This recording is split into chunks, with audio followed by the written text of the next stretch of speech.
Hey you guys, Eddie of Fliptronics. I've got the Samsung Galaxy S5 and the Samsung Galaxy S4 right here, and I'm kind of just doing this video to maybe give you guys my insight on if you should upgrade or not, and pay whatever extra to get the S5. So as far as the design and style goes, the S5 doesn't have the glossy back to it, which is really cool. It's got that new velvetish back to it, so it's going to feel nicer, but you're probably going to put your phone in a case anyway, so I don't know how much of a big deal that's going to be to you. So that being said, the style is basically comparable. Not too much has changed, but I don't think they really needed to change too much. These phones have been doing really well in the US. So that being said, size-wise, the S5's got a 5.1-inch screen. The S4's got a 5-inch screen. They both have 1080 by 1920 megapixel resolution, so you're getting pretty close to the same picture quality on them, so there's not going to be too much different there.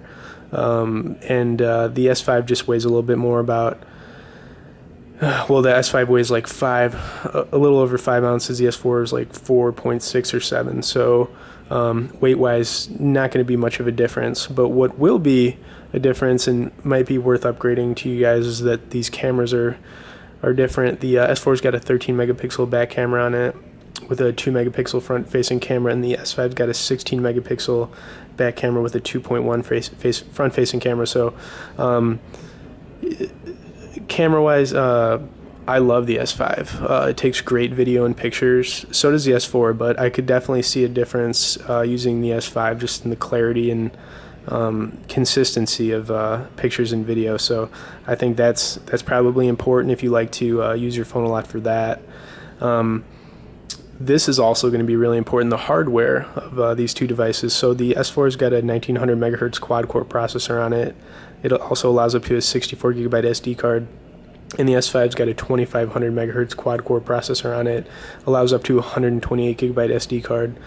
They're both Qualcomm Snapdragon processors as well. Now, basically, the S5 is a lot faster. I've used both of these devices very consistently, and I still even use the Galaxy S3, but the Galaxy S4 definitely runs great, don't get me wrong, but the S5, you can totally see a difference playing games, running apps, just doing things. It is a faster device, and I think that, and maybe one more point, is probably going to be worth the upgrade for you guys.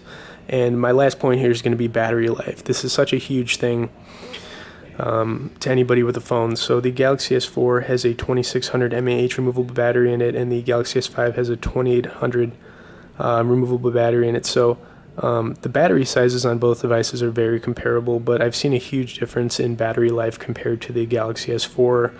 And I think that it's such a huge thing to have a good battery life on your device. It's not going to be that much different, but there is a difference there. So between the camera being a bit better, the processor being faster, which I think is probably the biggest point for me, whatever's going to make my phone run faster, and the battery life being a little bit better. I mean, and they get some cool new features on the S5 with the fingerprint scanner. It's waterproof or whatever, but I think those three main points that I made right now are probably enough to get the upgrade. Anyways, guys, definitely feel free to comment below. Stay tuned for more, and be sure to subscribe to our channel.